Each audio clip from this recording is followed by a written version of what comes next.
Comma கால் அலைஹி ஸலாத்து வஸ்ஸலாம்.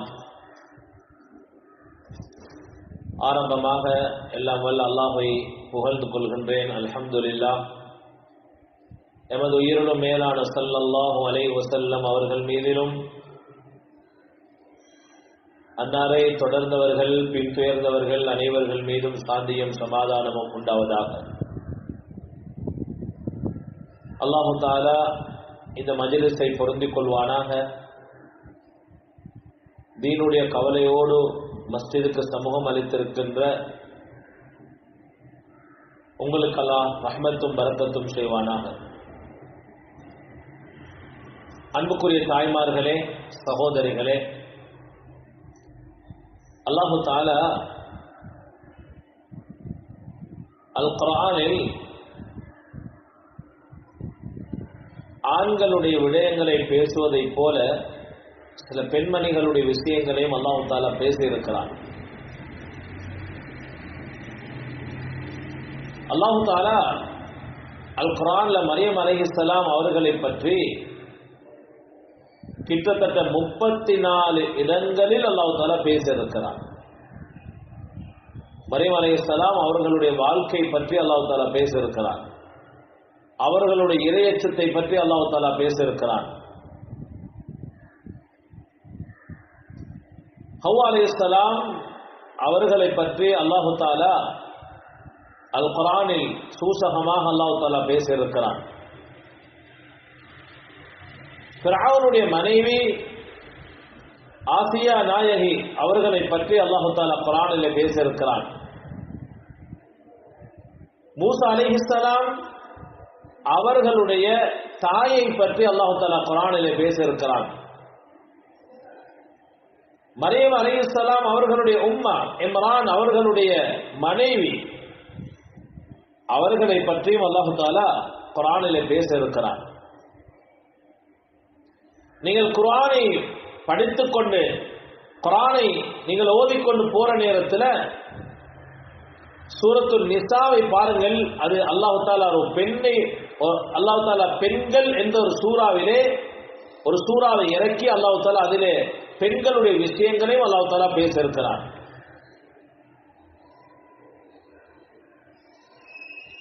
நாங்கள் சூரத்துல் கஹ்ஃபை ஓதுகின்றோம்.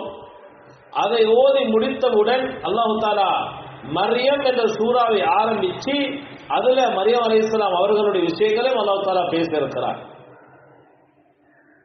அன்புக்குரியவர்களே, அல்லாஹ்வின் நல்லடியார்களே, தாய்மார்களே, சகோதரிகளே, எவ்வாறு ஆண்கள் இந்த இஸ்லாத்துக்கு தியாகம் செஞ்சிருக்கிறாங்களோ அதே போல பெண்களும் இஸ்லாத்துக்கு தியாகம் செஞ்சிருக்கிறாங்க. இஸ்லாத்தில் பெண்களுடைய பங்களிப்பையும் ஸல்லல்லாஹு அலைஹி வஸல்லம் அவர்கள் சொல்லாமலே சொல்லியிருக்கிறார்கள். அதாவது ரசூலுல்லாஹி ஸல்லல்லாஹு அலைஹி வஸல்லம் அவர்களுக்கு வஹீயுடைய ஆரம்ப கட்டங்களிலே அவர்கள் தடுமாறுகிறார்கள், பயப்படுகிறார்கள், அச்சப்படுகிறார்கள்.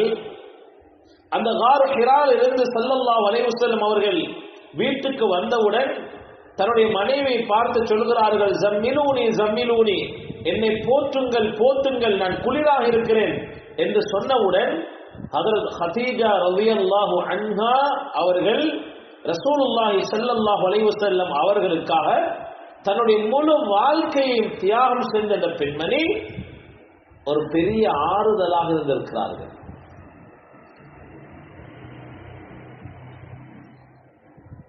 அன்புக்குரியவர்களே, அல்லாஹ்வின் நல்லடியார்களே, தாய்மார்களே,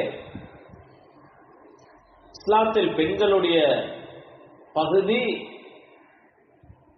ஒரு பெரிய ஒரு பகுதி அல்லாஹ் தஆலா வச்சிருக்கிறார்.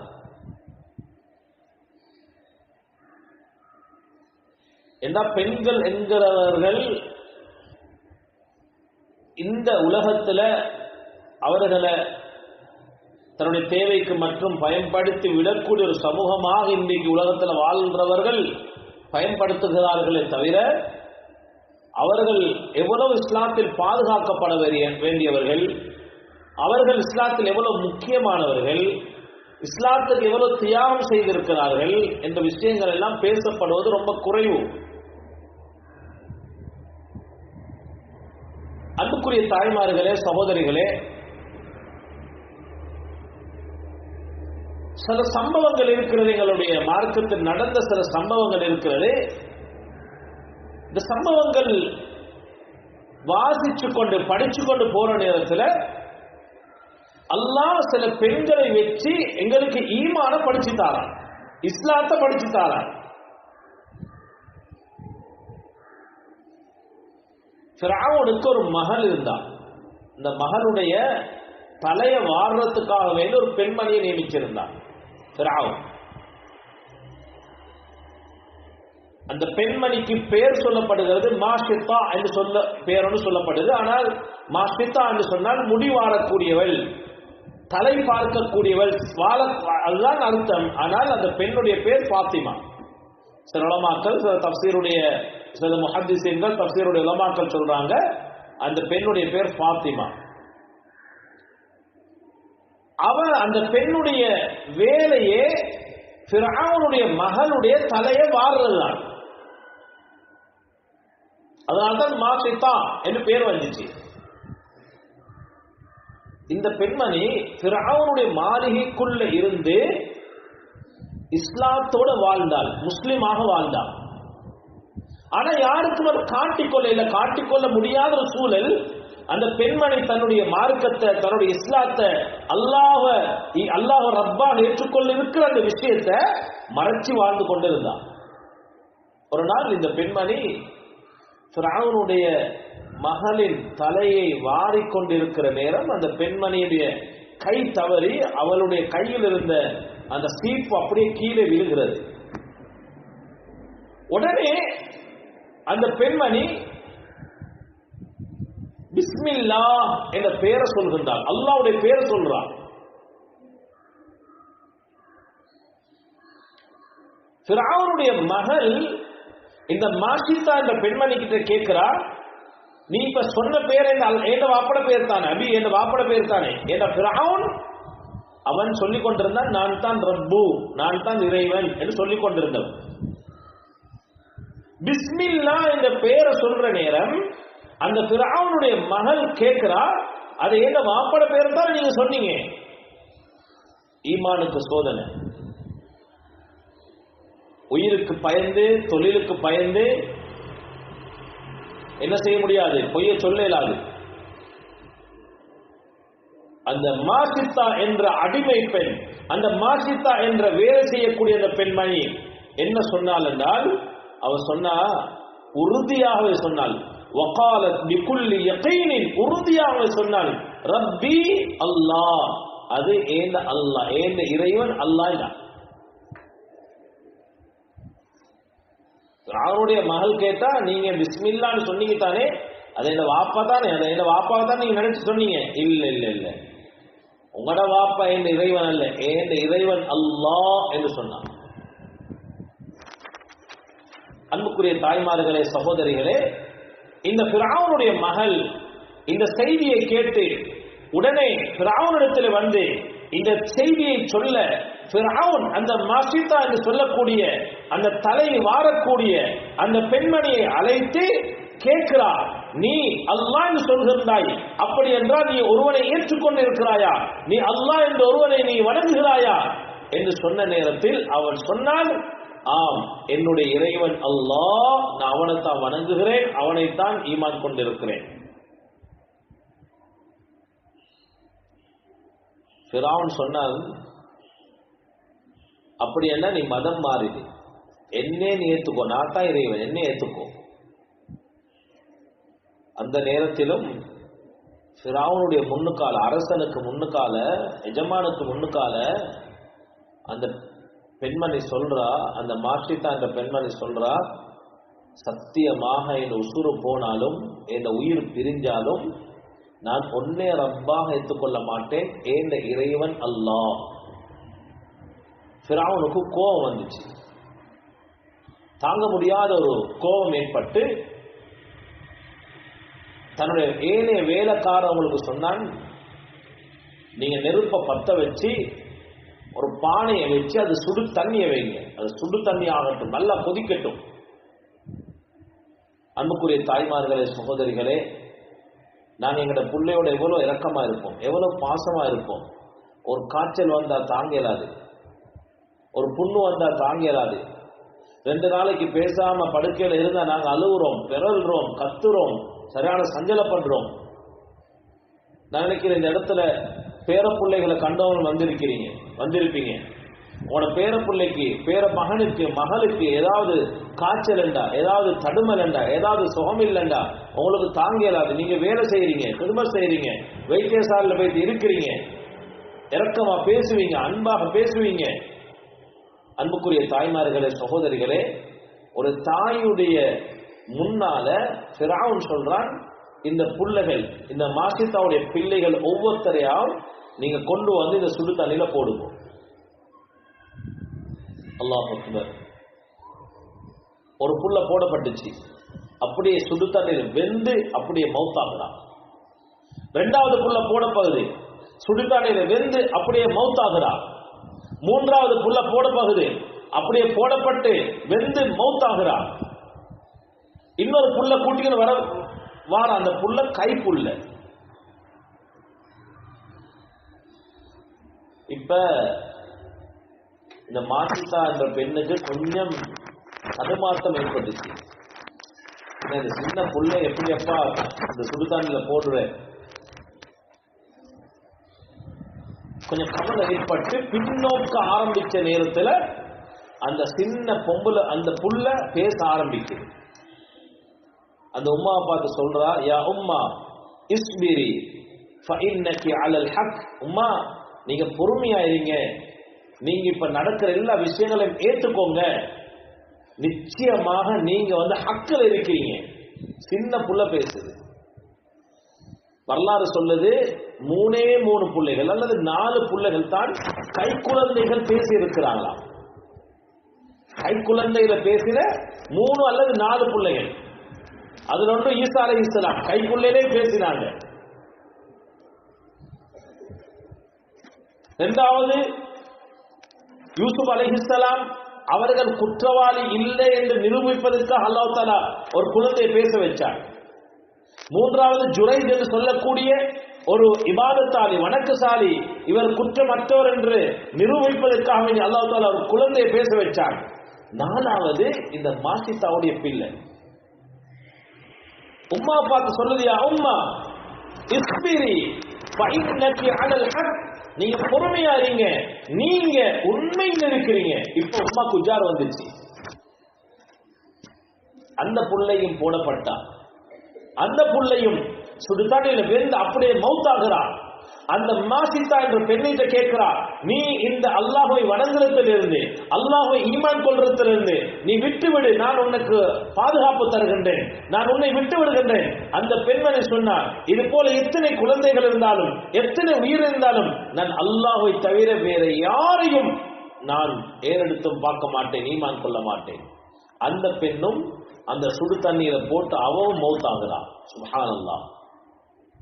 அதற்கு ரசூலுல்லாஹி ஸல்லல்லாஹு அலைஹி வஸல்லம் அவங்க சொன்னாங்க, நான் மிஹ்ராஜுக்கு போற நேரம் அந்த வானலோகத்துல ஒரு வாசனை எனக்கு நான் நுகர்ந்தேன். ஸல்லல்லாஹு அலைஹி வஸல்லம் அவங்க ஒரு வாசனை, நல்ல அழகா ஒரு மணக்கக்கூடிய ஒரு வாசனையை நுகர்ந்தாங்களாம். கேட்டாங்களாம், இது என்னப்பா?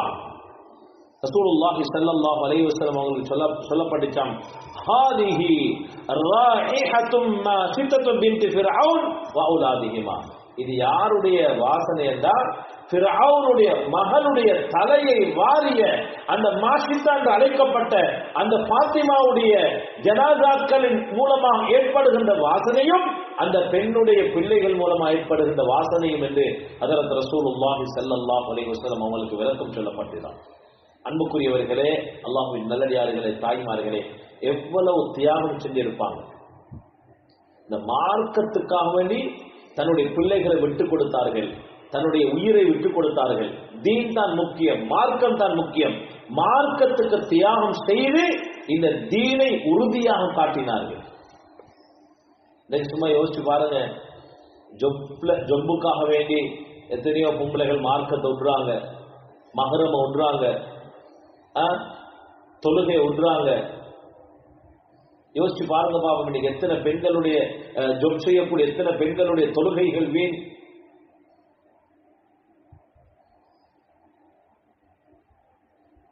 எத்தனை பேர் காலையில் எழும்பி தொழுகைக்கு அந்த பிள்ளைகளை தயார்படுத்துறாங்க, ஈமானுக்கு தயார்படுத்துறாங்க. நாங்க இவ்வளவு ஈமானுடைய உறுதியா இருக்கிறோம். எங்களுக்கு கொஞ்சம் பிரச்சனை வார நேரத்துல ஈமான நாங்க விடுறோம். அல்லாஹ் பாதுகாக்கணும். ஈமான்ல ஸ்திரமா இல்லாம இருக்கிறோம், தொழுகையில் ஸ்திரம் இல்லாம இருக்கிறோம், குர்ஆன் திலாவத்தில் ஸ்திரம் இல்லாமல் இருக்கிறோம். கொஞ்சம் பிரச்சனை வந்தா எங்களுக்கு தாங்கலாது, இந்த சிக்கல் வந்தா எங்களுக்கு தாங்கலாது. அன்புக்குரிய தாய்மார்களே, சகோதரிகளே, இந்த மார்க்கம் பெண்களாலும் தியாகம் செய்யப்பட்டு வளர்க்கப்பட்ட மார்க்கம் தான் எங்களுடைய மார்க்கம்.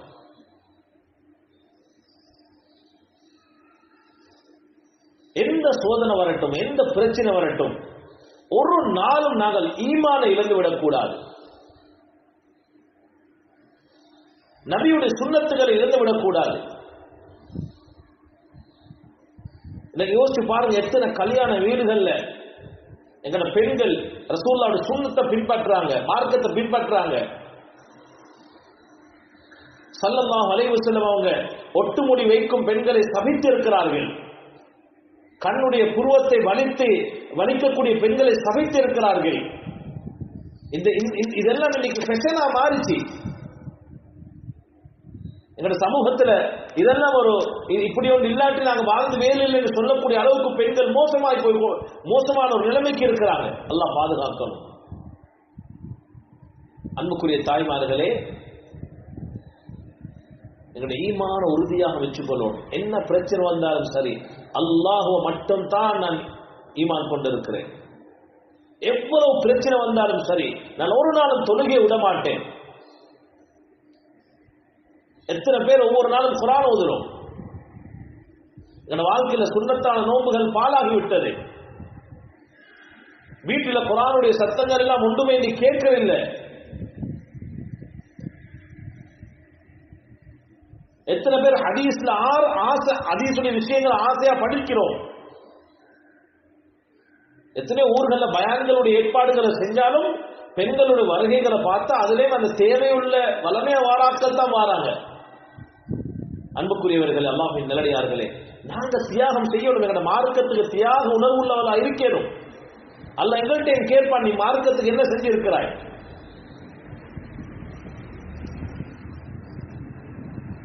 அன்புக்குரியவர்களே, அல்லாஹ்வின் நல்லடியார்களே,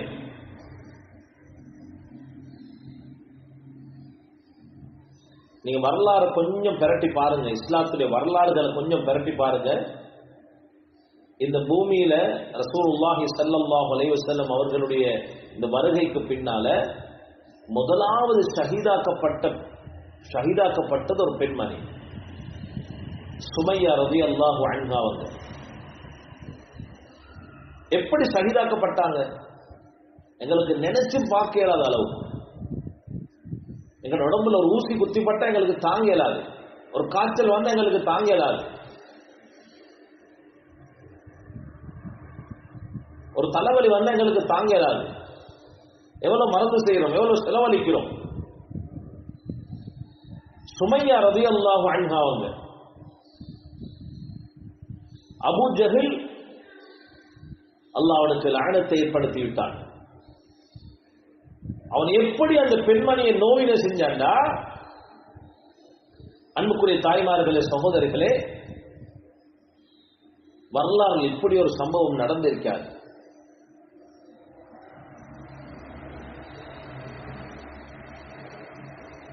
அல்லாஹ் எங்கள் அனைவருடைய தாய்மார்களுடைய ஈமானையும் பூர்த்தியாக்குவானா, இறையச்சத்தை ஏற்படுத்துவானா, அல்லாஹ்வுக்கு தியாகம் செய்யக்கூடிய பெண்களை அல்லாஹ் உருவாக்குவானா.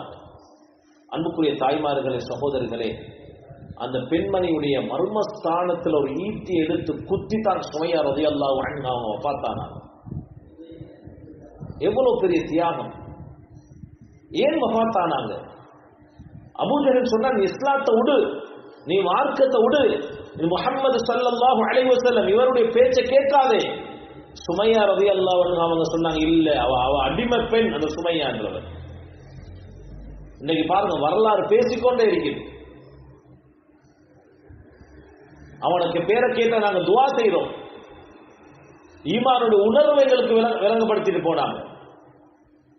ஸல்லல்லாஹு அலைஹி வஸல்லம் அவங்க ஒரு நேரத்துல போற நேரம் அந்த சுமையா ரலியல்லாஹு அன்ஹா அவங்களுக்கும் அம்மார் யாசிர் ரலியல்லாஹு அன்ஹுமா அவங்க அந்த முழு குடும்பமும் சோதிக்கப்பட்டு கொண்டிருக்கிறது.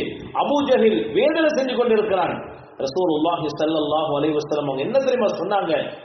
சுமையாவுடைய குடும்பத்தை பார்த்து, அம்மாருடைய குடும்பத்தை பார்த்து, யாசிர் ரலியல்லாஹு அன்ஹுமா அவங்களோட குடும்பத்தை பார்த்து சொன்னாங்க, நீங்க பொறுமையா இருங்க, அல்லாஹ் உங்களுக்கு சொர்க்கத்தை தருவான்.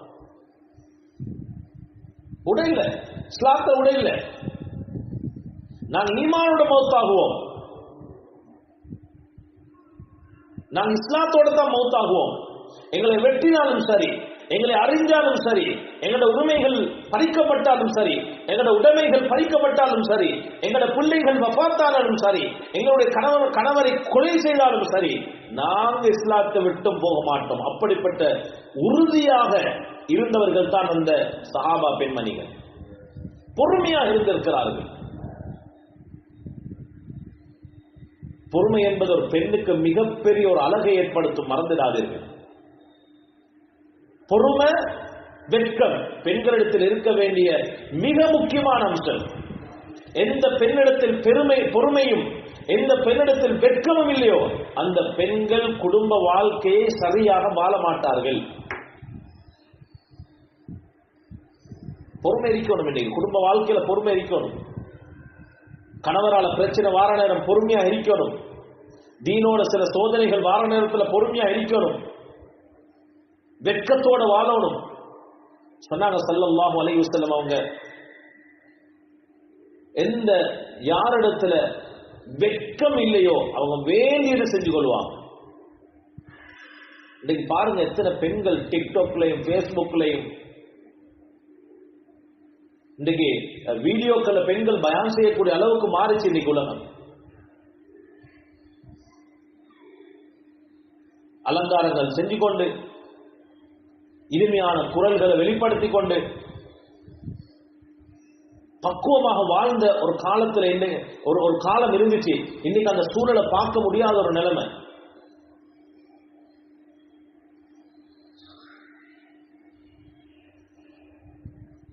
பொறுமையா இருக்கணும். பொறுமை ஆக முக்கியம்.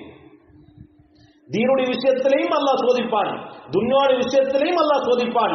ரெண்டு நடக்கிற நேரத்திலையும் குறிப்பாக வீட்டில் இருக்கிற பெண்களிடத்தில் பொறுமை வரணும். இருக்கிறத கொண்டு வாழ்றதுக்கு முயற்சி செய்யணும். எது இருக்கிறதோ அதை பொருந்தி கொண்டு வாழ்றதுக்கு பெண்கள் முயற்சி செய்யணும்.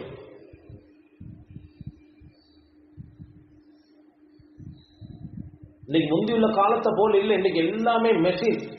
உடுப்பு கழுவுறது மெஷின்ல, மாவு அரைக்கிறது மெஷின்ல, உடுப்பு புடிக்கிறதுக்கு மெஷின் இருக்கு. முந்தைய ஒரு காலத்துல ஒரு சம்பளோடு செய்யறா என்ன செய்யணும்? அம்மிக்கல்ல வச்சு அரைக்கணும். இன்றைக்கு அப்படி இல்லை. மாவை இடிக்கணும். இன்றைக்கு அப்படி இல்லை. உடுப்பை கழுவுறதுக்கு ஆத்துக்கு போயிட்டு கழுவி கஷ்டப்பட்ட ஒரு சமூகம் இருந்துச்சு. இன்னைக்கு அப்படி இல்லை. இன்னைக்கு எல்லா வசதிகளும் கொடுக்கப்பட்டு இருக்குது.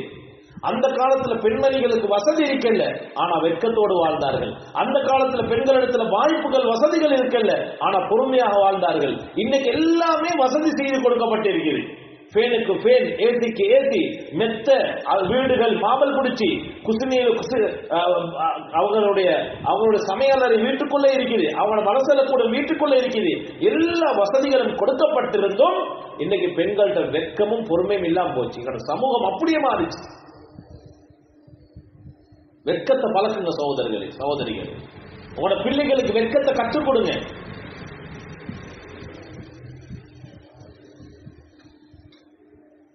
மூசா அலைஹிஸ்ஸலாம் அவங்க ஒரு பயணம் போய் ஒரு இடத்துல இருக்கிறாங்க. ஒரு நிகழ்வு நடக்குது. ஷுஐப் அலைஹிஸ்ஸலாம் அவங்களோட 2 மகளும் மூசா அலைஹிஸ்ஸலாம் அவங்கள கூட்டிக்கொண்டு போறதுக்கு வாராங்க.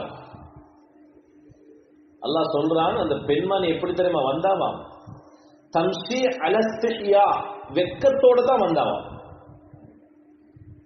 வெட்கத்தோட. அந்த நடையில வெக்கம் இருக்கி, பெண்கள்கிட்ட நடையில வெக்கம் இருக்கணும். இன்னைக்கு யோசிச்சு பாருங்க, எங்களோட தங்கச்சிமார், எங்களோட தாத்தமார், எங்களோட உம்மம்மா, இன்னைக்கு உம்மாவும் மகளும் பாதையில போனா யார் உம்மா யார் மகள் என்று விளங்கி கொள்ள இல்லாத அளவுக்கு மோசமான மேக்கப்புகள், உடுப்புகள் எல்லாம் பாதுகாக்கணும் சகோதரிகளே. இதெல்லாம் கோபத்தோடு பேசுறேன்னு நினைக்காதீங்க. அல்லாஹ் உங்களை வச்சு இந்த தீனை வளர்த்து இருக்கிறான். நீங்க தீனை உடைக்கிற அளவுக்கு நீங்க மாறக்கூடாது. உங்களை பார்த்து மக்கள் திருந்தணும், உங்களை பார்த்து ஆண்கள் திருந்தணும், உங்களை பார்த்து மற்ற பெண்கள் இஸ்லாத்தை படிக்கணும். அதுக்காக நாங்க சொல்லல நீங்க ஃபுல்லா பேஸ் கவர் பண்ணிக்கொண்டு அப்படி என்று நாங்க சொல்லல.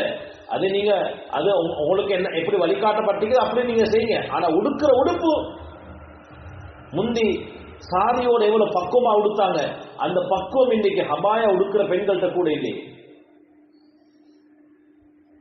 முந்தி கல்யாணம் முடிச்சா 4 புள்ள 5 புள்ள 8 புள்ள 60 வருஷம் 70 வருஷம் வாழ்ந்தாங்க, 50 வருஷம் வாழ்ந்தாங்க, சந்தோஷமா வாழ்ந்தாங்க, குடிசையில வாழ்ந்தாங்க, பொறுமையோட வாழ்ந்தாங்க.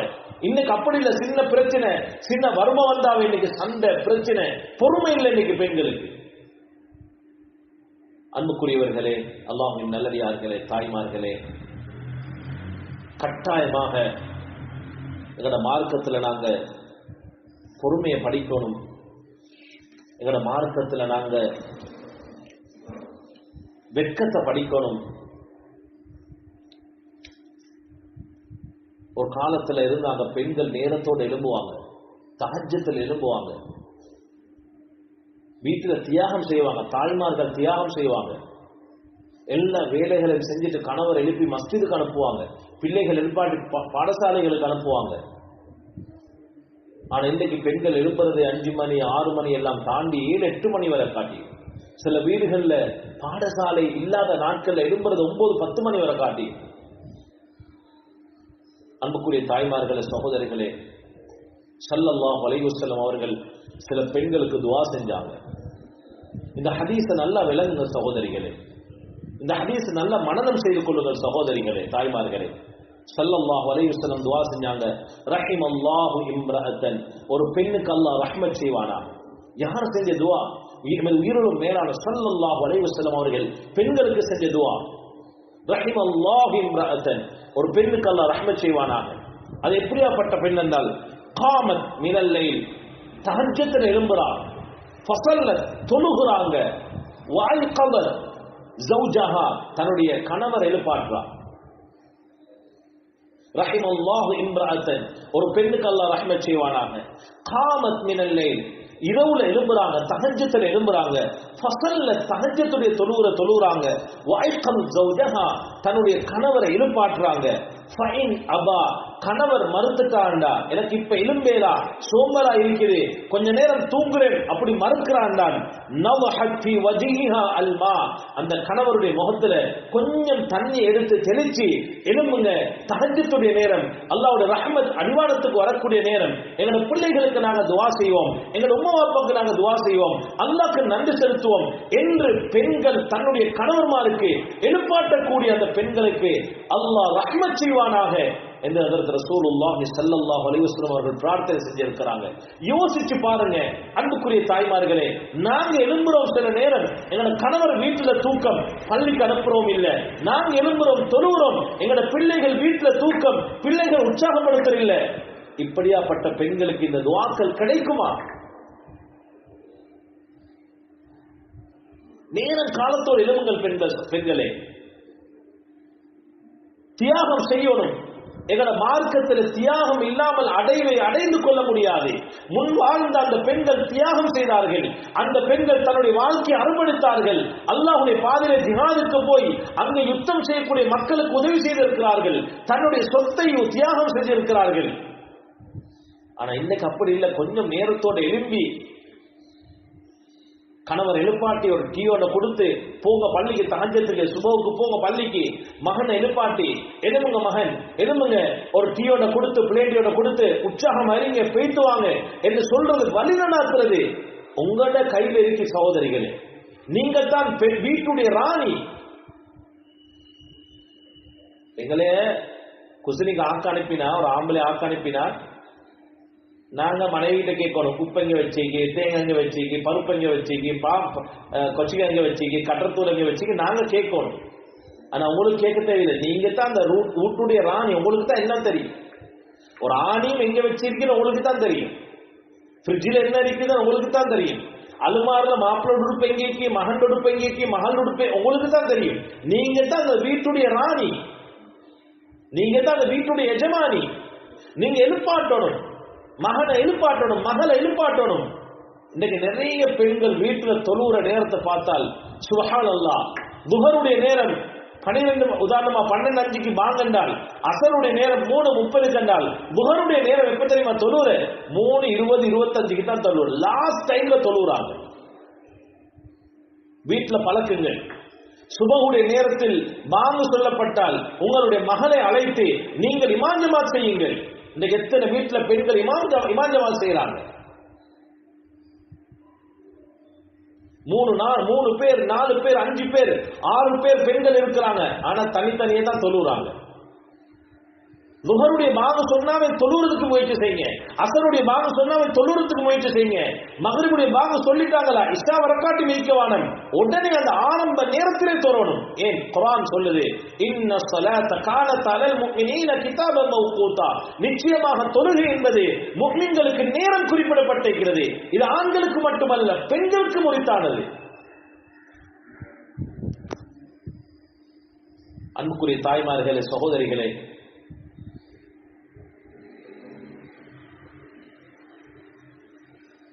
தியாகம் செய்யுங்க. நாங்க எத்தனை பேர் குர்ஆன் ஓதுறோம் வீட்டுல? எத்தனை பேர் வீட்டுல குர்ஆன் ஓதுறோம்? நாங்க ஓதினா தானே எங்களோட பிள்ளைகள் குர்ஆன் ஓதும். பெண்கள் ஓதுற குர்ஆன்ல மாப்பிள்ளைக்கு வெட்கம் வரணும். இந்த மனைவி இவ்வளவு குர்ஆன் அழகா ஓதுறாளே, சூரத்துல் முல்கை ஓதுறாங்களே, சூரத்துல் வாக்கியாவை ஓதுறாங்களே, துஆக்களை ஓதுறாங்களே, அதை பார்த்து மாப்பிளைக்கு வெட்கம் வரணும். ஏன்னா பொம்பளை இவ்வளவு குர்ஆன் திலாவத்துகள் எல்லாம் செய்யற, நானும் ஓதணும். உங்கள்கிட்ட இருந்து உங்களோட பிள்ளைகள் படிச்சுக்கொள்ளணும், உங்களோட மகள் படிச்சுக்கொள்ளணும், உங்களோட மகன் படிச்சுக்கொள்ளணும். மக்தபுக்கு வாராங்க, மதரசாக்கு வாராங்க, பகுதி நேர மதரசாக்கு வாராங்க. வீட்டுக்கு போற நேரம் நீங்க உங்களோட மகனை அழைச்சி, மகனே குர்ஆனுடைய இந்த ஆயத்தை ஓதி காட்டுங்க, இந்த வசனத்தை ஓதி காட்டுங்க, இந்த இடத்துல எப்படி ஓதணும் நீங்க படிச்சுக்கோங்க. இந்த சூழல் எல்லாம் இன்றைக்கு இல்ல சகோதரிகளே. ஒரு காலத்துல டிவி பார்க்க வேணாம் என்று தான் நாங்க சொன்னோம். ஆனா இப்ப அது சொல்ல தேவையில்லை. டிவியே இல்ல வீட்டுகள்ல, எல்லாருக்கிட்டே மொபைல் போன் இருக்குது. சரி, தேவைக்கு பயன்படுத்துறாங்களா? இல்ல. அன்புக்குரிய தாய்மார்களே, இரக்கமா சொல்றேன், குர்ஆனுடைய தொடர்பை விட்டுடாதீங்க. குர்ஆனை நாங்க எவ்வளவு பற்றி பிடிச்சு கொள்றோமோ அவ்வளவு எங்களோட வாழ்க்கையில பரக்கத்துகள் ஏற்படும், ரஹ்மத்துகள் ஏற்படும்.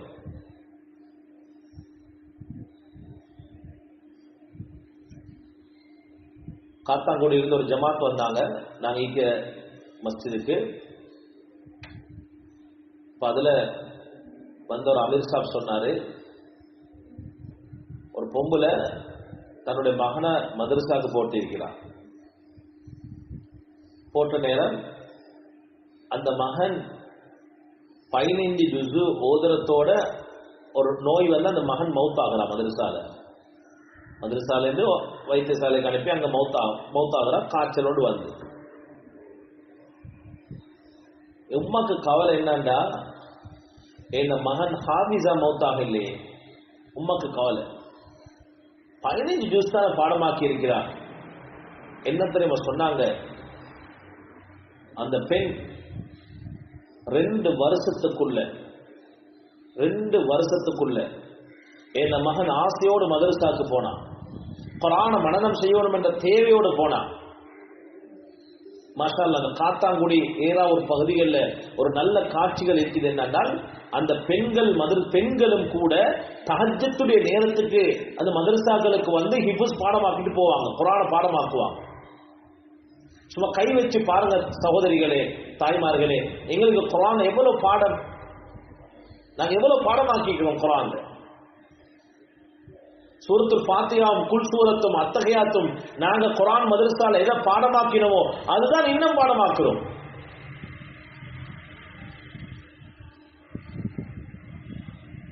இந்த ரமதான் வருது, நீங்க பெண்கள் பகுதிகளில் உங்களோட சங்கங்கள் ஏதாவது இருந்தால் ஒரு முயற்சி செய்யுங்க.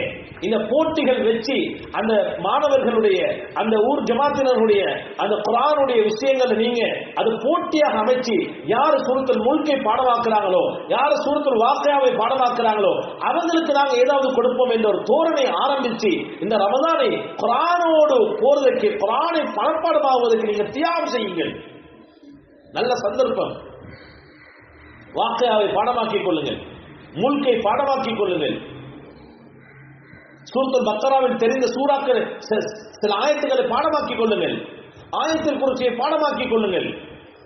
அன்புக்குரிய தாய்மார்களே, சகோதரிகளே, இந்த வந்த ஜமாத்துல சொன்னாங்க, அந்த பெண்மணிக்கு ஒரு கவலை இருந்துச்சாம், என் மகன் ஹாபிஸாக இல்லையே, 15 ஜுஸ்தான பாடமாக்கின என்ற அந்த கவலையோடு 2 வருஷத்துல முழு குர்ஆனையும் அந்த தாய் பாடமாக்கி இருக்கிறார். 50 வயசையும் தாண்டி அந்த தாய்க்கு வைராக்கியம் எடுங்கள். குர்ஆனை பாடமாக்குவதற்கு வைராக்கியம் எடுங்கள். தஹஜ்ஜுடைய நேரத்தில் எழும்பி உங்களுடைய கணவருக்கு, உங்களுடைய பிள்ளைகளுக்கு நீங்க துஆ செய்யுங்கள். அன்புக்குரிய தாய்மார்களே, சகோதரிகளே,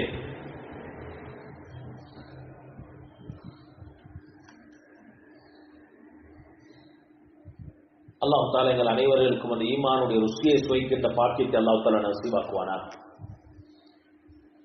எப்படி சஹாபா பெண்கள் வாழ்ந்தார்களோ அதுபோல் அல்லாஹ் தஆலா எங்கள தாய்மார்களையும் சகோதரிகளையும் அல்லாஹ் வாழ வைப்பானார். அன்புக்குரிய தாய்மார்களே, ஹஜ்ரத் ஹதீஜா ரலியல்லாஹு அன்ஹா அவங்க மக்கால பெரிய சீமாட்டியாக வாழ்ந்தவங்க. சாதாரண இல்ல, பெரிய சீமாட்டி. அவங்களுக்கு கீழே வேலை ஆட்கள் எத்தனையோ பேர் இருப்பாங்க, எத்தனையோ வியாபாரம். அவங்களுக்கு வாழ்ந்தது ஒரு பணக்காரராக, ஆனா மரணிக்கின்ற பொழுது ஒரு ஏழையாக மரணிச்சிருக்கிறாங்க. ஒன்றும் இல்லை. என்ன செஞ்சாங்க? ஆடம்பரமாக செலவழிச்சாங்களா? வீண் விரயம் செஞ்சாங்களா? மாடி வீடுகள் கட்டினாங்களா? அல்லது எங்கட தாய்மார்கள் மாதிரி பேங்குக்கு போறதுக்கு ஒரு யூனிஃபார்ம், ஸ்கூல் மீட்டிங் போறதுக்கு ஒரு யூனிஃபார்ம், கல்யாணத்துக்கு போறதுக்கு ஒரு யூனிஃபார்ம், இப்படியா? இல்ல. நீங்க யோசிச்சு பாருங்க, பெண்கள செருப்புகள் எத்தனை வகை. கல்யாணத்துக்கு ஒரு வகை செருப்பு, பள்ளிவாசலுக்கு ஒன்று, ஸ்கூல் மீட்டிங் ஒன்று, பஜாருக்கு போறண்டா ஒன்று. தேவைகளை குறைச்சிக்கோங்க, வீண் விரயங்களை தவிர்த்துக்கோங்க. பரக்கத்துகள் உண்டாகும். உங்களோட பணத்தை, செல்வத்தை தீனுக்கு செலவழிக்க பாருங்க, மார்க்கத்துக்கு செலவழிக்க பாருங்க, குர்ஆனுக்கு செலவழிக்க பாருங்க. எங்கள்கிட்ட இருக்கிறது 2 கால், ஆனா ஷூக்கள் 4-5 ஷூ இருக்கு. 4-5 ஷூன்னா 4-5 ஜோடி ஷூக்கள். ஒரு ஆளுக்கு 5-6 உடுப்பு இருந்தா போதும், முழு கபட்லையும் உடுப்பு. வீண் விரயம். சொந்த நானா தம்பி தங்கச்சில கல்யாணத்துக்கு உடுப்புவாங்கன்னா பரவாயில்லை, இது யாருடைய ஒரு கல்யாணம், அதுக்கும் புதிய உடுப்புவாங்க. இன்னல்லாஹ லா யுஹிப்புல் முஸ்ரிஃபீன். நிச்சயமாக அல்லாஹ் தஆலா இஸ்ராஃப் செய்யக்கூடியவர்களை அல்லாஹ் விரும்ப மாட்டான். யார் இஸ்ராஃப் செய்கின்றார்களோ, வீண் விரயம் செய்கின்றார்களோ அவர்கள் ஷைத்தானுடைய சகோதரர்கள் என்று குர்ஆன் பேசுது. தேவையை குறைத்துக் கொள்ளுங்கள், போதும் என்ற மனப்பான்மை எடுத்துக் கொள்ளுங்கள். நீங்க நினைச்சா மிச்சப்படுத்த மூட்டுல, நீங்க பெண்கள் நினைச்சா வீட்டுல மிச்சப்படுத்தி வாழணும். அதுக்காக கஞ்சத்தனத்தோட வாழுங்கள் சொல்லல. எங்களோட வாழ்க்கைக்கு தேவையான விஷயங்களோட சேர்த்து மிச்சப்படுத்துற தன்மை பெண்களுக்கு இருக்கு. இருந்தா சீமானா வாழணும், சீமாட்டியா வாழணும். அன்புக்குரிய சகோதரிகளே, அல்லாஹ்வின் நல்லடியார்களே, தாய்மார்களே, ஹதீஜா ரலியல்லாஹு அன்ஹா அவங்க பெரும் சீமாட்டியா வாழ்ந்தோம். ஆனா மரணிக்கிற நேரம் ஒன்றுமே எல்லாம் தீனுக்கு கொடுத்தாங்க, மார்க்கத்துக்கு கொடுத்தாங்க.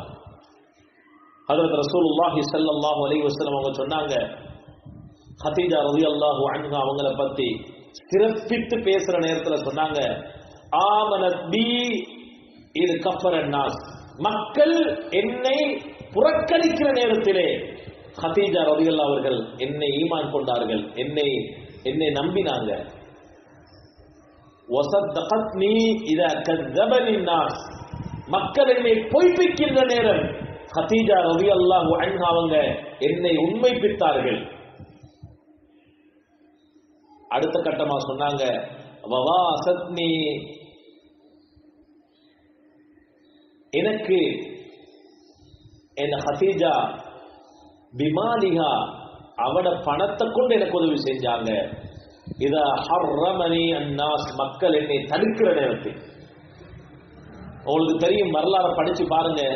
ஹஜ்ரத் ரசூலுல்லாஹி ஸல்லல்லாஹு அலைஹி வஸல்லம் அவர்களுடைய நுபுவத்துடைய ஆரம்ப கட்டம் மக்கால ஷுஐப் அபி தாலிப் என்ற ஒரு இடத்துல 3 வருஷம் ஹஜ்ரத் ரசூலுல்லாஹி ஸல்லல்லாஹு அலைஹி வஸல்லம் அவர்களும் ஹஜ்ரத் பிலால் ரலியல்லாஹு அன்ஹு அவர்கள் உட்பட பல சஹாபாக்கள் ஷுஐப் அபி தாலிப் என்ற அந்த பள்ளத்தாக்கில் தடுத்து வைக்கப்பட்டிருந்தார்கள்.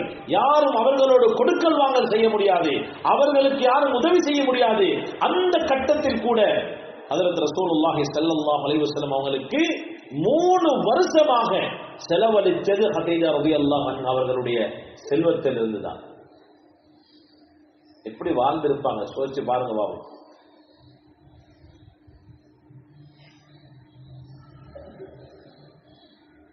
அன்புக்குரிய தாய்மார்களே, சகோதரிகளே, கிடைக்கிற செல்வத்தை மிச்சப்படுத்தி அல்லாஹ்வுடைய பாதையில் உதவி செய்யுங்க. அல்லாஹ்வுக்காக தியாகம் செய்யுங்க.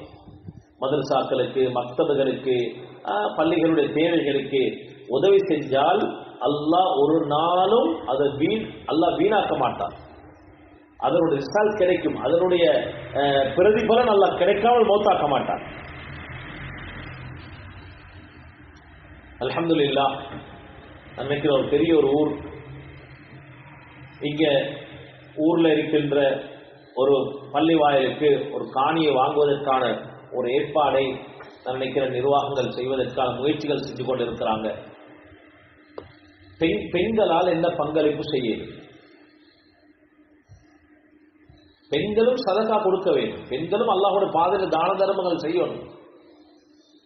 எங்களுக்கு கிடைக்கிற செல்வத்தை வச்சு நாங்க மிச்சப்படுத்தி நாங்க அல்லாஹ்வுடைய பாதையில கொடுத்து அல்லாஹ்வுடைய பொருத்தத்தை நாங்களும் அடைஞ்சு கொள்வோம்.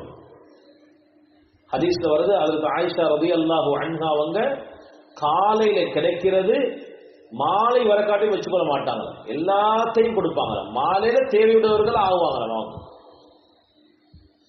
எது இருக்கிறதோ அதை கொடுப்பாங்க. ஒரு பைத்துல் மால் ஆரம்பிக்கிற ஒரு நிகழ்வுக்கு போயிருந்தோம். அந்த பைத்துல் மாலுடைய தலைவர் பேசுற நேரத்தில் சொன்னாரு, எங்களை பைத்துல் மால் நிறுவனத்துக்கு ஒரு பெண்மணி 2 பவுன் நகை கொண்டு வந்து சதக்கா செஞ்சாங்க. எனக்கு இருக்கிறது இதுதான், இது என்னோட கணவருடைய சொத்து அல்ல, இது எனக்கு தந்த சொத்து. நான் கணவருடைய அனுமதியோடு இது பைத்துல் மாலுக்கு நான் வக்ஃப் செய்கிறேன் சொன்னார். நான் கபருக்கு போனா ஏந்த கபருக்கு வந்து சேரக்கூடிய ஏதாவது அமல செஞ்சுட்டு தான் நான் மௌத்தாகணுமே, அது ஏந்த பொருளா இருக்கட்டும். நாங்க எவ்வளவு வீண்விரயம் செய்யறோம். எங்க பிள்ளைகளுக்கு பர்த்டே, அதுக்கு நாங்க வீண்விரயம், பிள்ளைகளுக்கு அனாவசியமான செலவழிப்புகள், அனாவசியமான பயணங்கள். கொஞ்சம் மிச்சப்படுத்தி கொஞ்சம் நாங்க அதை சேமிச்சு அல்லாஹ்வுடைய பாதையில கொடுத்தா எவ்வளோ அல்லாஹ் பொருந்திக் கொள்வான். உலகத்துல முதலாவது பல்கலைக்கழகம் 2 பெண்களால் ஆரம்பிக்கப்பட்டதுதான், அவங்களோட சொத்தால் ஆரம்பிக்கப்பட்டதுதான். அன்புக்குரியவர்கள், அல்லாஹ்வின் நல்லடியார்களே, தாய்மார்களே, சகோதரிகளே, நீங்க எதை கொடுக்கிறீங்களோ அதை விட சிறந்த ஒன்று அல்லாஹ் உங்களுக்கு தருவான், நிச்சயமா தருவான். அல்லாஹ் குர்ஆன்ல சொல்றான், வமா துன்பிகு மின் கைரின் யுவஃப இலைக்கும் வ அன்தும் லா துظلمون. நீங்க நலவுக்காக செலவழிக்க ஒவ்வொன்றும் திரும்ப உங்களுக்கு தரப்படும், அல்லாஹ் உங்களுக்கு தருவான். நாங்க மௌத்தாகினா எங்களுக்கு கை கொடுக்கிறது எங்களுடைய பிள்ளைகள் வரமாட்டார்கள், எங்களுடைய சொத்துக்கள் சுகங்கள் வரமாட்டாது. ஆனா நாங்க கொடுத்த சதக்கா, தான தர்மங்கள் நாங்க மௌத்துக்கு பின்னால் கபருக்கு வந்து கொண்டே இருக்குமே. சொன்னாங்க ரசூலுல்லாஹி ஸல்லல்லாஹு அலைஹி வஸல்லம், இதா மாத்தல் இன்சானு இன்கத அமலுஹு இல்லா மின் ஸலாத். ஒரு மனிதன் மௌத்தாகினால் மூன்றே அமல் தான் அவருக்கு வந்து சேரும். அதுல ஒன்று சொன்னாங்க சதக்கத்துன் ஜாரியா, நிரந்தரமான தர்மம். வீட்டுல மசூரா செய்யுங்க, கணவரோட குடும்பத்தோட மசூரா செஞ்சு உங்கள்கிட்ட சேமிச்சிருக்கிறதுல ஏதாவது ஒரு பகுதி, அது நகையா இருக்கலும் அல்லது உங்களோட சொத்துக்களா இருக்கலும் எதையா இருக்கலும் ஏதாவது ஒரு பகுதி கொடுத்து நீங்க உதவிட்டீங்கன்னா நாங்க மௌத்துக்கு பின்னாலும் எங்களோட கபருக்கு அந்த நன்மைகள் வந்து கொண்டே இருக்கு. அன்புக்குரிய தாய்மார்களே, சகோதரிகளே, இந்த சதக்கா இருக்குத்தானே ஒரு நாளும் எங்களோட வாழ்க்கையில குறைவு ஏற்பட மாட்டாது, ஏற்படுத்தாது. சதக்கா, உங்களோட சதக்காவினூடாக உங்களோட செல்வத்துல எந்த குறையும் உங்களுக்கு வராது. சதக்கா வந்து ஒரு மனுஷனுடைய செல்வத்தை அதிகரிச்சு கொண்டே இருக்கு, கூட்டிக் கொண்டே இருக்கு. பள்ளிகள்ல மதரசாக்கள்ல தேவைகள் வார நேரத்தில் நீங்க அல்லாஹுக்காக வேண்டி கொடுக்கிற நேரம், அந்த அல்லாஹுக்காக வேண்டி கொடுத்த ஒவ்வொருத்தருடைய அந்த சதக்காவின் ஊடாக உங்களுக்கு வேற திசையில கிடைக்கும். நீங்க ஒரு பயணம் போறீங்க, ஒரு உண்டியல வச்சுக்கோங்க. அந்த பயணம் பாதுகாப்பா போயிட்டு வரதுக்காக எவ்வளவு சரி போடுங்க. உங்களோட பிள்ளைகளுக்கு நோய்வாய்ப்பட்டா உடனே மருந்தெடுக்க போறதுக்கு முன்னால அந்த உண்டியல் ஏதாவது சரி போடுங்க, எவ்வளவு சரி போடுங்க. உங்களோட பிள்ளைகளுடைய பிறந்த நாள் வருதா, அதுக்கு 5000 6000 கொண்டு வந்து கேக் வெட்டுறதை விட அந்த 5000 6000 அந்த உண்டியல்ல போடுங்க, சதக்காவா போடுங்க. ஒரு சம்பவத்தை சொல்லி நிறைவுக்கு வருகின்றேன். அரபு மஜல்லால, அரபு ஒரு மேகசின்ல நான் பார்த்த ஒரு சம்பவத்தை உங்களுக்கு முன்னால் சொல்லுகின்றேன். அன்புக்குரிய தாய்மார்களே, அந்த அரபு நாட்டில் இருக்கின்ற ஒரு வைத்தியர் இந்த சம்பவத்தை எழுதுகிறார். அவர் எழுதுகிறார், நான் சில மாதங்களாக ஒரு பெண்மணிக்கு வைத்தியம் செய்து கொண்டிருக்கிறேன். அந்த பெண்மணிக்கு கேன்சர் நோய், கேன்சர்ல 4வது ஸ்டேஜுக்கு வந்துட்டார். 4வது ஸ்டேஜுக்கு வந்தால், 4வது அந்த படித்தரத்துக்கு வந்தால் நிறைய அதிகமானவர்கள் வஃபாத்தாக இருக்கிறார்கள் அல்லாஹ்வுடைய ஏற்பாடை கொண்டு. ஆனாலும் அந்த பெண்ணிடத்தில் அந்த நிலைமையை சொல்லாமல் அந்த பெண்ணுடைய ஒரு மன ஆறுதலுக்காக அந்த வைத்தியர் சொல்கிறார், நாங்கள் மருந்துகளை கொடுத்து கொண்டிருந்தோம். அது சில நோயாளிகள் இருக்கிறாங்க, அவங்க டாக்டர்மாருக்கு விளங்கும் இதுக்கு பின்னால சிகிச்சை செஞ்சு வேறு இல்லை, அவங்க ஹாஸ்பிட்டல்ல வைப்பாங்க, வச்சு மருந்துகளை கொடுப்பாங்க, செக் பண்ணுவாங்க. ஏன்னா மன ஆறுதலுக்கு இருக்கிற காலம் நல்லா இருக்கட்டுமே, சந்தோஷமா இருக்கட்டும் என்பதற்காக வேண்டி அந்த வைத்தியர் சொல்றாரு, சில மாதங்களுக்கு பின்னால அந்த பெண்மணி வைத்தியம் செய்வதற்காக என்னிடத்துல வந்தா. நான் வார நேரத்தில் பழைய ரிப்போர்ட் எல்லாம் செக் பண்ணிட்டு தான் நான் தேவையான மருந்துகளை தேவைப்பட்டால் கொடுப்பேன். அவர் சொல்றாரு, அந்த 2 மாசத்துக்கு பின்னால் அந்த பெண்மணி அந்த ரிப்போர்ட் எல்லாம், அந்த நோயுடைய ரிப்போர்ட் எல்லாம் எடுத்துக்கொண்டு வந்திருக்கிறார். வந்ததுக்கு பின்னால இவரு பார்த்து மறுவா செக் பண்ணி பார்த்தா புதிய ரிப்போர்ட்டுக்கும் பழைய ரிப்போர்ட்டுக்கும் எந்த தொடர்பும் இல்லை. அந்த பெண்ணுடைய நோய் முழுமையாகவே குணமாகும், கேன்சர் நோய் முழுமையாகவே குணமாகும். ஹதீஸ்கள்ல சொல்லப்பட்ட விஷயங்கள் சில நேரம் எங்களுக்கு நடைமுறையில் விளங்காததுக்கு, ஆனா அல்லாஹ் அதுல ஹக்கீக்கத்தை வச்சுதான் இருக்கிறான், உண்மையை வச்சுதான் இருக்கிறான். அல்லாஹ் நாடினா எதுவும் நடக்கும், அல்லாஹ்வுக்கு அப்படி செஞ்சு அல்லாஹ் விரும்பினா கொடுப்பான். அந்த பெண்மணியை பார்த்து இந்த டாக்டர் உண்மையை சொல்றாரு, நாங்க இவ்வளவு நாளும் செக் பண்ண நேரத்தில் நீங்க 4 ஸ்டேஜில் இருந்தீங்க, 4வது ஸ்டேஜில் இருந்தீங்க, உனக்கு கேன்சர் நோய் முத்தி கொஞ்ச நாள்ல மரணிப்பீங்க என்ற நிலைமைக்கு இருந்தீங்க. ஆனா இப்ப செக் பண்ணி பார்த்தா நீங்க எந்த நோயுமே இல்லையே, முழுமையா குணம் பெற்று இருக்கிறீங்களே. உங்களுக்கு என்ன நடந்துச்சு, நீங்க என்ன செஞ்சிருக்கிறீங்க? நீங்க வைத்தியம் செஞ்சால் இந்த நோயை குணப்படுத்த முடியாது, அதை நாங்க ஏற்றுக்கொள்கிறோம். நீங்கள் வைத்தியம் செஞ்சிருக்க மாட்டீங்க, நீங்க செஞ்ச அமல் என்ன என்று அந்த வைத்தியர் கேட்க, அந்த பெண்மணியும் சொல்றாவாம், நான் பெருசா அமல ஒன்று செய்யவில்லை, நான் வளமையாக தொழுகிற மாதிரி என்னுடைய அமல்களை செஞ்சு கொண்டிருந்தேன். இப்ப சொல்ற நேரத்தில் இந்த வைத்தியர் சொல்றாராம், இல்ல நீங்க ஏதோ செஞ்சிருப்பீங்க, கொஞ்சம் ஞாபகம் செஞ்சு பாருங்க என்று சொல்ற நேரம் அந்த பெண்மணி ஒரு கதையை சொல்ல ஆரம்பிக்கிறார். நீயத்து வைங்க, நல்ல நீயத்து வச்சால் நல்லதே நடக்கும். கெட்ட நியத்து வச்சா கெட்டதுதான் நடக்கும். அதற்கான வழிகளை தான் நல்லா திறந்து தருவான். நாங்க ஒரு நல்ல நியத்து வைக்கிறோம், நல்ல வழிகளை, நல்ல கதவுகளை, நல்ல பாதைகளை அல்லாஹ் திறந்து கொண்டே இருப்பான். நாங்க கெட்டெண்ணம் வச்சால் அதற்கான வழிகளை தான் அல்லாஹ் திறந்து தருவான். அந்த பெண்மணி சொல்றா, பங்களாதேஷ் நாட்டிலிருந்து 2 மாசத்துக்கு முன்னால என் வீட்டுக்கு ஒரு வேலை செய்யக்கூடிய பெண்மணி வந்தா. அந்த பெண்மணி இடத்துல நான் கவனிச்சது ஒன்றுதான், அந்த பெண்மணி வாஷ்ரூமுக்கு போனால் நீண்ட நேரம் இருந்துட்டு வருவா. இது எனக்கு கோபத்தை ஏற்படுத்திச்சு. பொறுமையாக இருந்தேன், காலம் பார்த்தேன், இந்த பெண்ணிடத்துல மாற்றம் கிடைக்கவில்லை. ஒரு நாள் அந்த வாஷ்ரூமுக்கு போற நேரம் நானும் கொஞ்ச நேரத்துக்கு பின்னால பலவந்தமாக தட்டி வாஷ்ரூமை திறக்க சொன்னேன். அந்த பெண்ணும் தடுமாற்றத்தோடு கதறிக்கொண்டு உடனே திறந்தாள். திறந்து பார்த்தவுடன் எனக்கு அந்த பெண்மணியுடைய அந்த காட்சியை பார்த்து நான் அழ ஆரம்பித்து விட்டேன். அந்த பெண்மணி சொல்கிறார், அந்த எஜமானி சொல்கிறார், கரடு முரடா இருந்த என்னுடைய உள்ளம் அப்படியே மலராக மாறிவிட்டது.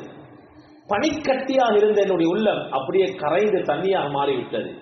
அழத் தொடங்கிவிட்டேன். அவர் சொல்றா, அந்த பெண்மணி, அந்த பங்களாதேஷ்ல இருந்து வந்த அந்த பெண்மணி அவருடைய 2 மார்பகத்திலும் இருந்து பால் சுரந்து கொண்டிருக்கிறது. அதை தாங்க முடியாமல் அந்த பால் அப்படியே வெளியாக்கி கொண்டு இருக்கிறார். இவ கேட்டாவாம், அப்ப உனக்கு கை குழந்தை ஒன்று வச்சுட்டா நீ வெளிநாட்டுக்கு வந்து இருக்கிறாய். ஆம். ஏன் அப்படி செய்யாய்? அந்த பிள்ளைக்கு செய்யற அநியாயம் அல்லவா? இல்ல, எனக்கு பிள்ளை கிடைத்து 3 மாதம் தான்.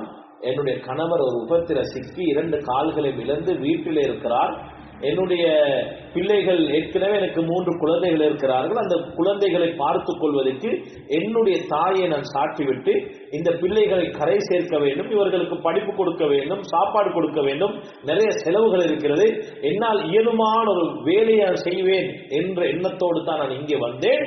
வேறொரு காரணம் எனக்கு இல்ல, சம்பாதிக்கணும் தேடணும் அல்ல, என்னுடைய பிள்ளைகளை காப்பாற்றணும். இப்ப எஜமானிக்கு இதை கேட்டவுடன் அவ அழ ஆரம்பிச்சு, அவ என்ன செஞ்சாருன்னா, அந்த 2 வருஷம் எக்ரிமெண்ட் அடிச்சு தான் எடுப்பாங்க ஒரு வேலைக்கு வார நேரத்தில். அந்த 2 வருஷத்துடைய முழு சம்பளமையும் கொடுத்து, மேல் மிச்சமாக சம்பளமை கொடுத்து, டிக்கெட்டையும் போட்டு வழி அனுப்பிட்டு சொன்னாவாம், ஓண்ட தேவைகள் எல்லாம் இந்த புள்ள 2 வருஷம் பால் குடிச்சதுக்கு பின்னால நீ விரும்பினா திரும்ப எனக்கு இன்ஃபார்ம் பண்ண ஒன்னு எடுக்கிறேன் என்று சொல்லிட்டு ஏர்போர்ட்ல விட்டுட்டு இவன் அல்லாஹ் கிட்ட துவா செஞ்சாவாம், யா அல்லாஹ், ஓண்ட ஒரு அடியான் தேவையோடு இருக்கிற நேரம் நான் அந்த பெண்மணியுடைய தேவையை நிறைவேற்றினேன். யா அல்லாஹ், நான் ஒரு தேவையோடு இருக்கிறேன், எனக்கு வசதி வாய்ப்புகள் இருக்கிறது, நிறைய வளங்கள் இருக்கிறது, நிறைய பொருட்கள் இருக்கிறது, பணங்கள் இருக்கிறது, ஆனால் நான் நோயோடு இருக்கிறேன். யா அல்லாஹ், இந்த நோயை நீ குணப்படுத்துவாயாக. எனக்கு ஏற்பட்ட நோய் அது பாரதூரமா இல்லையா என்றது எனக்கு தெரியாது, ஆனால் ஒரு நோய் ஒன்று இருக்கிறது என்று எனக்கு தெரியும். நான் அல்லாஹ்விடத்தில் முன்வைத்தேன், யா அல்லாஹ், என்னுடைய நோயை நீ குணப்படுத்துவாயாக என்று நினைத்து தான் அந்த சதக்காவை கொடுத்தேன். நான் நினைக்கிறேன் இந்த சதக்காவின் ஊடாகத்தான் அல்லாஹ் என்னுடைய நோயை குணப்படுத்தியிருப்பான் என்று சொல்லிவிட்டு அந்த பெண்மணி நகர்ந்து சென்று விடுகிறாள். இந்த வைத்தியர் ரசூலுல்லாஹி ஸல்லல்லாஹு அலைஹி வஸல்லம் அவர்களுடைய ஒரு ஹதீஸை பதிவு செய்து, சதக்காவின் ஊடாக உங்களுடைய நோய்களையும் குணப்படுத்தலாம். மருத்துவத்தினால் மட்டுமல்ல, நோய் வந்தால் நீங்கள் சதக்கா கொடுப்பதன் ஊடாகவும் உங்களுடைய நோய்கள் குணமாகும் என்று அந்த வைத்தியர் ஒரு ஹதீஸை எழுதுகிறார். தாவு மர்வாக்கும் பிஸ்ஸதகா, உங்களுடைய நோய்களை நீங்கள் சதக்காவின் ஊடாக நீங்கள் குணப்படுத்திக் கொள்ளுங்கள், நிச்சயமாக குணப்படுத்துவார் என்ற செய்தியை சொல்லி அவர் முடித்துக் கொள்கிறார். அன்புக்குரியவர்களே, அல்லாஹ்வின் நல்லடியார்களே, தாய்மார்களே, சகோதரிகளே, எனவே உங்களிடத்தில் இருக்கின்றவைகளை நீங்கள் கொடுங்கள், நல்ல நியத்து வையுங்கள். அந்த பள்ளியுடைய காணியை எடுப்பதற்கு உங்களால் இயலுமான முடிவுகளை செய்யுங்கள், முயற்சிகளை செய்யுங்கள். அல்லாஹு தஆலா உங்கள் அனைவர்களுக்கும் மேலான ஜன்னத்துல் ஃபிர்தௌஸ் சொர்க்கத்தை அல்லாஹு தஆலா நசீபாக்குவானாக. உங்களுடைய பாவங்களை மன்னிப்பாயாக. உங்களுடைய பாவங்களை மன்னித்து அல்லாஹ் தஆலா எங்களையும் உங்களையும் பொருந்திக் கொள்ளப்பட்ட ஒரு நல்ல சமூகமாக அல்லாஹ் தஆலா ஆக்கியருள்வானாக. வ ஆகிரு தஅவானா அல்ஹம்துலில்லாஹி ரப்பில் ஆலமீன். அஸ்ஸலாமு அலைக்கும் வ ரஹ்மத்துல்லாஹி வ பரகாத்துஹு.